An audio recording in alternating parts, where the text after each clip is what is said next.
Nous passons maintenant au dernier sujet de cette soirée d'analyse politique, à savoir Alassane Dramane Ouattara qui lance un défi ouvert au peuple ivoirien à travers l'exclusion des dignes fils du pays des listes électorales. Alassane Ouattara a publié, contrairement à son doyen, Paul Biya, il a publié ses prétendues listes électorales pour la pour-élection d'octobre 2025 en Côte d'Ivoire. De ces listes électorales, il a pris le soin de retrancher le nom de tous ceux qui peuvent le battre à l'élection, à savoir Guillaume Kibafori Soro, Laurent Gbagbo. Il a enlevé leur nom des listes électorales, au motif que ceux-ci auraient été condamnés par la justice ivoirienne pour tentative d'atteinte à la sécurité, à la sûreté de l'État. Bon, le problème en Côte d'Ivoire est que Alassane Dramane Ouattara est sous le coup d'une décision valable de la Cour africaine des droits de l'homme et des peuples. Décision concernant les présidents Guillaume Kibafori Soro et Laurent Gbagbo.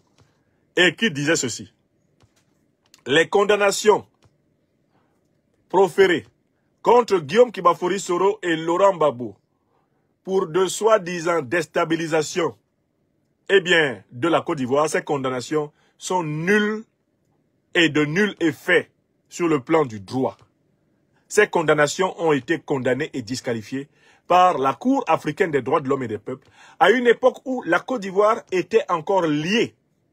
Conformément aux accords, la Côte d'Ivoire était encore liée à cette Cour.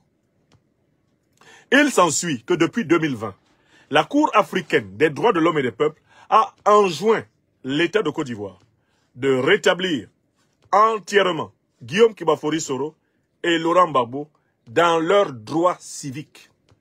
C'est-à-dire, entre autres, dans les listes électorales et dans la capacité d'être éligibles aux différentes élections de la Côte d'Ivoire. Voilà, d'un point de vue juridique, d'un point de vue judiciaire, voilà ce qu'il faut d'abord rappeler. Que nul n'en ignore. Voilà ce qu'il faut d'abord rappeler. Le droit est pour Laurent Gbagbo, le droit est pour Guillaume Soro. Dans cette affaire. Maintenant, on va rentrer sur le terrain des faits. Oui, Alassane Ouattara a capturé l'État de Côte d'Ivoire. Oui, Alassane Ouattara est aujourd'hui à la tête de l'armée, de la gendarmerie, de la police, des renseignements généraux. Il a le soutien de ses amis de la France-Afrique. Il a le soutien d'un certain nombre de puissances qui ont intérêt à maintenir un valet corrompu comme lui à la tête de la Côte d'Ivoire. Donc, en fait, dans le rapport de force, actuellement, Alassane Ouattara est en position de force. N'est-ce pas? Ce qui veut dire que si ce rapport de force se maintient comme tel, nous irons vers une pour-élection. En 2025, en octobre, Alassane Ouattara va s'autoproclamer, comme en 2020, il s'est autoproclamé, soi-disant élu président de la République de Côte d'Ivoire, c'est-à-dire en réalité régent, kidnappeur, accapareur, confiscateur du pouvoir d'État, dictateur, autocrate impénitent, satrape, reptilien comme nous l'avons nommé. Ok. Mais il y a un seul souci. C'est qu'Alassane Dramane Ouattara a une histoire particulière. Lui n'avait même pas, pendant plusieurs années, le droit d'être dans les listes électorales de la Côte d'Ivoire. Alassane Ouattara, que vous voyez là, est né à Sendou, dans l'ancienne Haute-Volta. C'est un citoyen de naissance voltaïque, de père et de mère. Alassane Ouattara. Il a été reconnu détenteur de 3 actes de naissance différents pour la même vie. 3 actes de naissance différents. Et les 3 sont faux. Alassane Dramane Ouattara, né à Ouagadougou. Alassane Dramane Ouattara, né à Bobo Dioulasso. Alassane Dramane Ouattara, né à Dembokro, le même individu. Et à des dates différentes. Même Jésus-Christ n'a pas osé faire ça. Il n'est pas né 2 fois. Ouattara, lui, c'est 3 fois. On l'a su quand il y a eu une affaire à Paris où il s'était fait arracher les valises par des activistes ivoiriens vers la résidence de sa famille, rue Victor Hugo, à Paris. Et il avait porté plainte contre des personnes qui s'étaient emparées d'une partie de ses bagages dans la rue. Très bien. Lorsque cette plainte a été examinée par les juges ont voulu savoir qui avait porté plainte. C'est alors qu'on s'est rendu compte que Alassane Dramane Ouattara, l'individu là, le même, au faciès asymétrique et à la démarche en point-virgule, Alassane Ouattara était connu de l'état civil ivoirien et international, le même individu avec la même photo, Il était connu pour avoir 3 actes de naissance différents à 3 dates.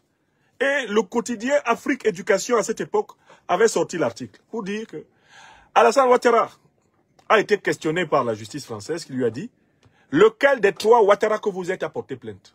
Ouattara Dia, né en 1941, Ouattara né en 1940, Ouattara né en 1944 ou bien 43, lequel des 3 Ouattara là a porté plainte? Dites-nous lequel.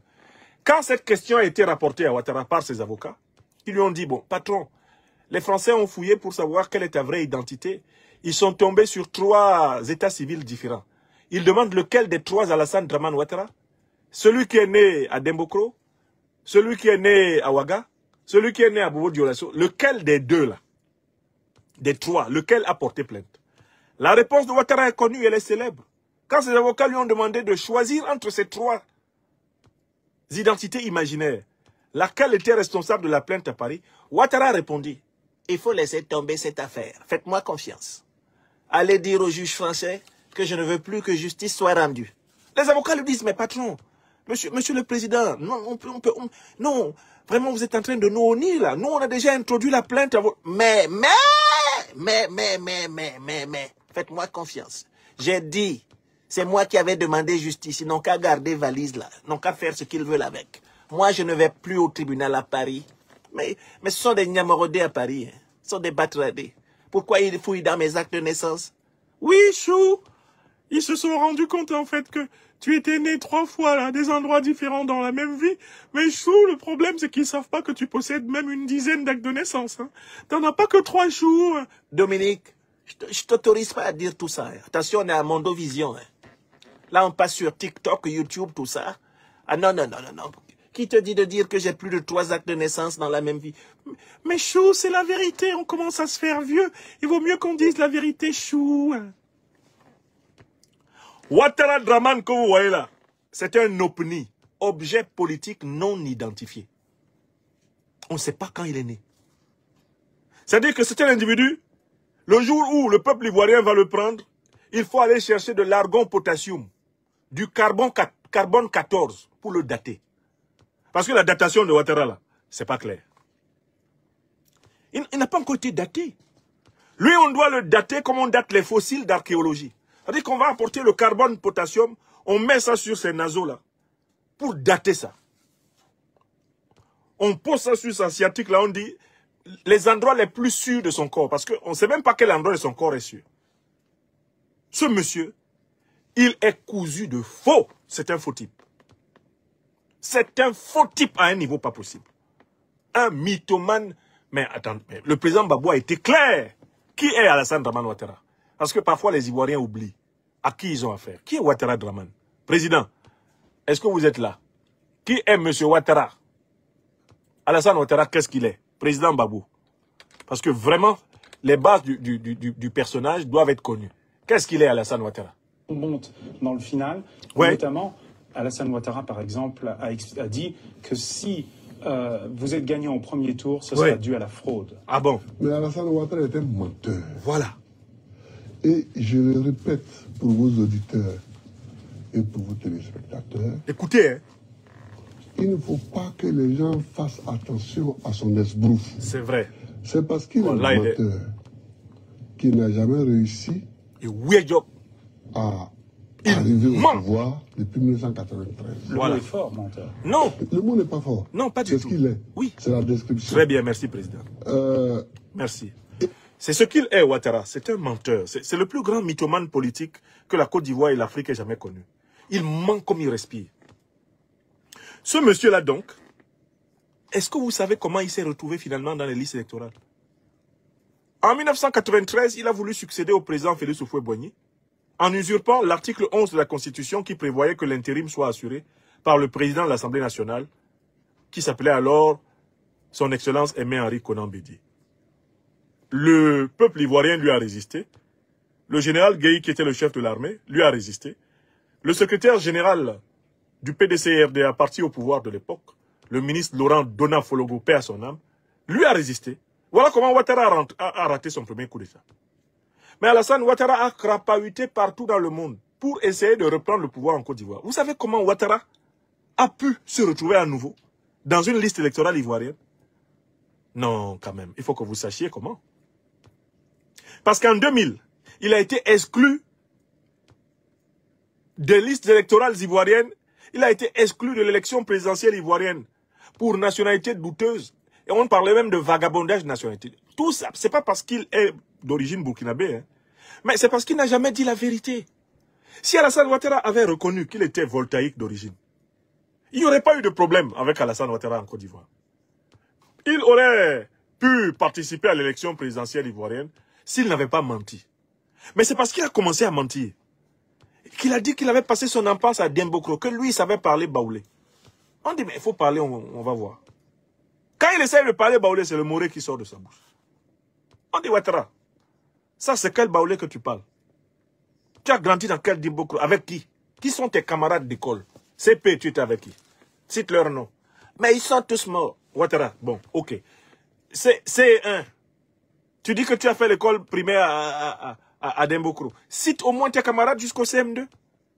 Ouattara, ils sont tous morts. Alors.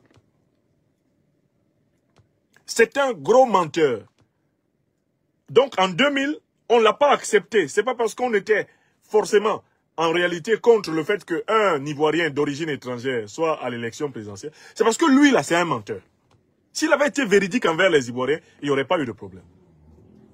Mais il a tellement menti que plus personne ne lui faisait confiance. Voilà comment en 2000, il ne peut pas être électeur. Il ne pouvait même pas être élu chef de classe en Côte d'Ivoire. Il ne pouvait même pas être élu chef d'un village. Il ne pouvait même pas être élu, mais je dis, il ne pouvait même pas être élu conseiller municipal en Côte d'Ivoire. Le monsieur que vous voyez là, Ouattara. Il y a 2 hommes, je dis bien 2, avec leurs organisations, qui ont œuvré pour que Ouattara devienne électeur en Côte d'Ivoire et pour que Ouattara devienne candidat à l'élection présidentielle. Il y a 2 hommes. Guillaume Kibafori Soro à la tête de la rébellion du MPCI et des forces nouvelles. Ça c'est 1. Et numéro 2, le président Laurent Gbagbo qui signe en 2005 un décret rétablissant Alassane Dramane Ouattara dans ses droits civiques et politiques à l'issue du cycle de négociation commencé à partir de 2002 et aboutissant à l'accord de Pretoria de 2005. Le président Laurent Gbagbo, alors président en exercice de la République de Côte d'Ivoire, c'est lui qui prend son stylo et il signe un décret en vertu de l'article 48 de la Constitution ivoirienne de 2000, permettant à Alassane Ouattara d'être candidat à titre exceptionnel. Voilà comment Alassane Ouattara est inscrit dans les listes électorales ivoiriennes et autorisé à participer à l'élection présidentielle de 2010.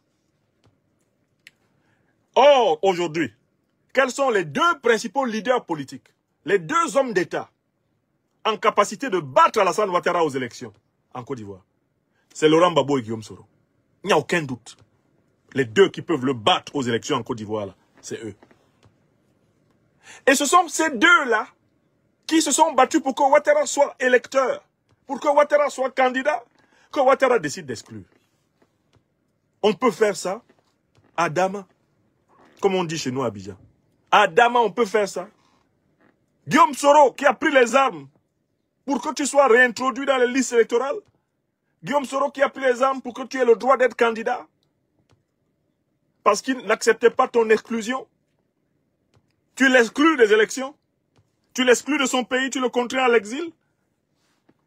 Laurent Gbagbo, qui malgré toutes les préventions, malgré tout le mal que tu avais déjà fait à la Côte d'Ivoire, a eu pitié de toi, a pris son stylo, a signé le décret de 2005, te rétablissant dans tes droits civiques et politiques. Tu oses aujourd'hui, en 2025, te tenir devant Gbagbo et envoyer des individus complètement méphistophéliques et méphitiques, comme Koulibaly Kouibière, comme Amadou Koulibaly le Petit, alias Michelin Bibendum. Tu oses les envoyer dire que Guillaume Soro et Laurent Gbagbo n'ont pas leur place dans les listes électorales de leur pays, qui n'ont pas le droit de participer à la mère des élections du pays. Les 2 hommes qui ont tout fait pour que toi tu sois électeur et éligible en Côte d'Ivoire, ce sont ces 2-là que tu enlèves de la liste électorale. C'est extraordinaire. Mais sans Laurent Gbagbo, sans Guillaume Soro, il n'y a pas élection présidentielle en Côte d'Ivoire. Sans Laurent Gbagbo et Guillaume Soro, il n'y a pas élection présidentielle en Côte d'Ivoire. Ce n'est pas une élection présidentielle. C'est une pour-élection. Parce que Guillaume Soro et Laurent Gbagbo, à la tête de leur mouvement politique respectif, le GPS et le PPACI ont la capacité de peser dans le contrôle des listes électorales qui viennent de sortir et la capacité de peser dans le pays. Mais cette capacité de peser dans la liste électorale, de peser sur l'organe électoral, de peser dans le pays, je tiens à dire qu'elle ne pourra pas être utilisée après l'élection. Elle doit être utilisée dès maintenant, avant l'élection. En Côte d'Ivoire, comme au Cameroun, c'est la révolution et la mobilisation du peuple qui va rendre possible l'organisation d'une véritable élection présidentielle. Il n'y a pas d'élection présidentielle dans les conditions de la CEI de Ouattara. Ce que la CEI de Ouattara est en train d'organiser, c'est une pour-élection. Exactement comme le machin que l'ECAM est en train d'organiser au Cameroun. Donc, le défi qui est lancé au peuple ivoirien, c'est le défi de la mobilisation pour mettre fin à l'imposture de Ouattara. Mathématiquement, les forces politiques rassemblées autour des présidents Laurent Gbagbo et Guillaume Soro sont des forces politiques supérieures à celles d'Alassane Dramane Ouattara et tous ses alliés. Je recommence. Mathématiquement, les forces politiques rassemblées autour des présidents Guillaume Kibafori Soro et Laurent Gbagbo sont supérieures aux forces politiques rassemblées autour d'Alassane Dramane Ouattara. Il ne m'a pas échappé qu'une certaine opposition rassemblée autour du thème mythomaniaque de l'alternance par les urnes, rassemblant actuellement l'ancienne première dame, notre aînée, Madame Gbagbo, le newcomer de la politique ivoirienne, Tidiane Thiam, l'homme qui a peur d'avoir des serpents dans son pantalon et qui lui-même est menacé d'exclusion de l'élection. Cette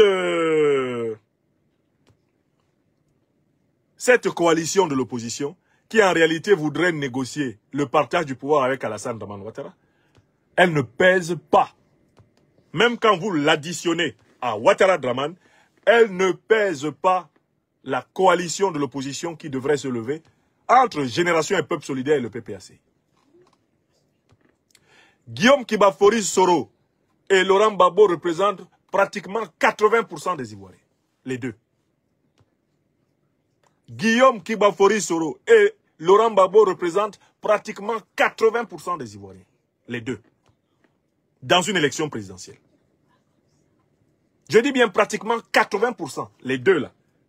Dans une élection présidentielle. Et c'est parce que Ouattara sait que l'un comme l'autre peuvent le battre aux élections présidentielles qu'Alassane Ouattara a décidé de les exclure des listes électorales et de les exclure de l'élection pour inclure, eh bien, une opposition croupion qui se soumettra à sa fraude électorale et qui acceptera de faire un gouvernement d'union nationale avec lui. Vous voyez ce qui est en train de se faire? Est-ce que vous voyez clair dans le jeu de Ouattara Dramane? Regardez bien le langage de l'opposition croupion qui se prépare. Il se prépare à faire semblant d'être opposé à Ouattara. Et à la dernière minute, au nom de l'unité nationale, au nom de ceci, on fait un gouvernement d'union, on leur balance comme des miettes, des portefeuilles, et ils s'en vont s'asseoir à la mangeoire. Ça, c'est une habitude de la bourgeoisie comprador politique ivoirienne. Et c'est elle qui se rassemble là, autour de Tidiane Thiam.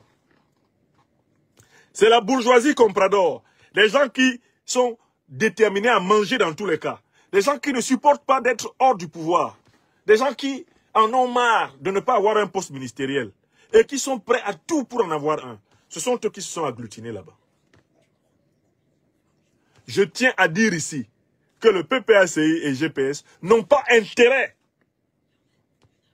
à appartenir à cette coalition mollassonne, rampante, reptilienne de l'opposition, qui ne veut pas mener le combat préalable de l'inclusion électorale, le combat préalable de la justice électorale, et qui veut faire de la figuration dans la pour-élection que Ouattara prépare. Donc, en Côte d'Ivoire, qu'on monte ou qu'on descende, le peuple ivoirien du nord au sud, de l'est à l'ouest, en passant par le centre et les diasporas, doit se mobiliser comme un seul homme pour bouter Ouattara hors du pouvoir. Il ne veut pas accepter l'organisation d'élections justes, d'élections transparentes, d'élections propres. Et le peuple, le seul souverain, le peuple ivoirien, doit reprendre son pouvoir. Le pouvoir appartient au peuple. Le souverain, c'est le peuple. C'est pas Ouattara de Sendou. L'homme aux 3 actes de naissance dans la même vie, au faciès asymétrique et à la démarche en point-virgule. C'est pas lui. Il n'est pas le souverain. La Côte d'Ivoire n'est pas une monarchie. Même à Sendou, Ouattara n'est pas le roi. Même à Sendou, chez nous au Burkina, il n'est même pas le roi là-bas. Combien de fois en Côte d'Ivoire? On lui a demandé un jour publiquement, qu'est-ce qu'il aurait voulu être dans sa vie? Monsieur osa répondre, I think I would have been an emperor. Traduction, je crois que j'aurais dû être un empereur. Dans sa tête là, Ouattara croit qu'il doit être empereur. C'est pour ça qu'il a voulu imposer ses 4 volontés au Mali, au Burkina, au Niger. C'est pour ça que ce type-là a voulu imposer l'arnaque de l'écho. Voilà pourquoi c'est le dernier défenseur de cette escroquerie qu'on appelle le franc CFA. Les peuples ouest-africains ont intérêt à être solidaires du peuple ivoirien pour libérer la Côte d'Ivoire de cet ennemi du peuple africain, Ouattara Draman. Il n'y a pas d'autre solution. La mobilisation, la révolution populaire sont la condition de la libération de la Côte d'Ivoire comme du Cameroun. Écrivez ça. On peut tourner autour du pot comme on veut. Ce que Ouattara est en train de préparer, c'est une pourrie élection. C'est-à-dire une élection truquée, fraudée, biaisée, une élection niée d'avance. C'est ce qu'il est en train d'organiser. Et pour mettre fin aux pourri-élections, le peuple souverain doit se mobiliser. Je crois que les grandes formations politiques, que sont GPS et le PPACI, ont une capacité de conviction. Il va falloir la mettre en mouvement pour rendre au peuple ivoirien le droit de choisir librement ses dirigeants. C'est inacceptable que quelqu'un qui, pendant plus de 30 ans, a été exclu des listes électorales, exclu de l'éligibilité aux élections en Côte d'Ivoire, vienne exclure ceux-là même qui l'ont inclus. C'est inacceptable. Nous ne l'accepterons pas. Nous ne l'accepterons pas au Cameroun, nous ne l'accepterons pas en Côte d'Ivoire. On ne va pas continuer à imposer aux peuples africains des vassaux du néocolonialisme, des ennemis des intérêts souverains, des intérêts vitaux, de l'émancipation du peuple africain. C'est terminé. Sur le plan géopolitique international, ce monsieur Ouattara est en très mauvaise situation. Il comptait sur le triomphe de l'administration Biden. Il pensait qu'aux États-Unis, Kamala Harris allait prendre le pouvoir. Il a misé à fond dans la campagne présidentielle américaine sur Kamala Harris. Et maintenant, quand Kamala Harris est tombée, on a entendu Ouattara dans sa résidence d'Assini en train de chanter. Vous connaissez la chanson? Kasongo yeye, mobali nangai, Kasongo mbona weo, songa libala mbo yeye, Kasongo mbona weo, mobali nangai. On a entendu Ouattara en train de chanter ça. Quand ses espoirs aux États-Unis se sont effondrés, et qu'est arrivé Donald Trump, l'homme qui ne fait de cadeaux à personne, l'homme qui c'est un impérialiste américain décomplexé. Alassane Ouattara ne sait plus quoi faire. Habitué à mentir, il s'est mis à dire aux gens à Abidjan, mais Trump c'est un ami, mais Donald c'est un ami personnel. Vous savez, sa fortune, hein Dominique, oui chou, mais c'est moi qui lui ai donné des conseils pour développer sa fortune. Vous savez, Donald venait me voir, je lui donnais $200, $20 pour manger. Oui, quand j'étais à New York. Alassane Ouattara, c'est un menteur. Vous savez que parfois, il y a des soirées où il invite tous ses collaborateurs pour une séance de mensonges. C'est-à-dire qu'eux-mêmes, ils vont là-bas, comme on s'en va écouter les contes du village, le soir, autour du feu. C'est-à-dire que les collaborateurs de Ouattara vont à sa résidence, s'assoient autour de lui. En général, il est assis dans un boubou blanc. Vous savez, Ouattara, il aime singer la pureté. Boubou blanc, c'est le jour où il va mentir. Quand ce monsieur-là est en blanc, il faut faire attention. Il commence. Mais n'ayez pas peur, hein, Dominique. Tu te souviens, Donald, il venait à la maison quand j'étais à New York. Mais je le nourrissais, Donald. Mais dis donc, il a de l'appétit. Hein. Ah là là là là là là. Mais les gens ne savent pas que Donald et moi on s'entend. Non, non, non, non. Pourtant, il était dans la campagne de Kamala. Vous avez vu comment il s'est positionné en Ukraine. Il a soutenu Zelensky. Voilà Zelensky qui chante Kassongo. Vous avez vu comment il s'est accroché à Macron. Voici Macron en France en difficulté, qui chante Kassongo. Ouattara, il compte sur quoi?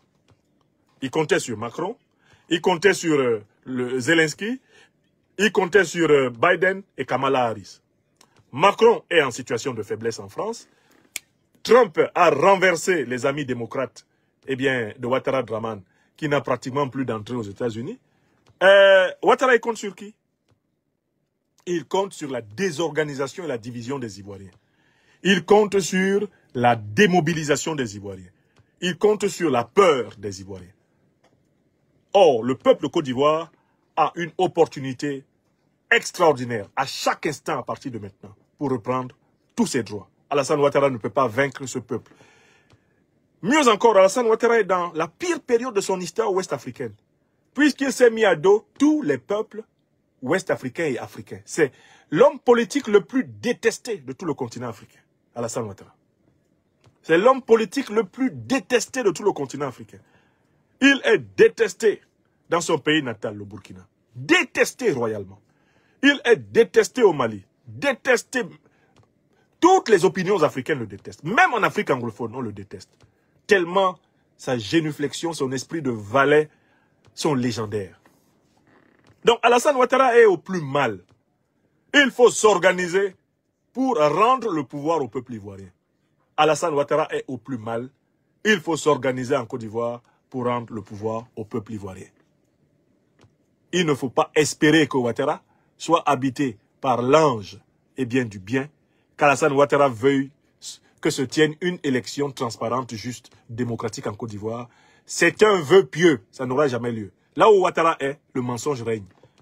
Voilà pourquoi il faut qu'il ne soit plus au pouvoir pour qu'il y ait des élections en Côte d'Ivoire. C'est ce que j'ai dit. Veuillez tout simplement vous abonner et activer la cloche de notification pour ne rien rater. Retrouvez Africa sur YouTube, Facebook, TikTok.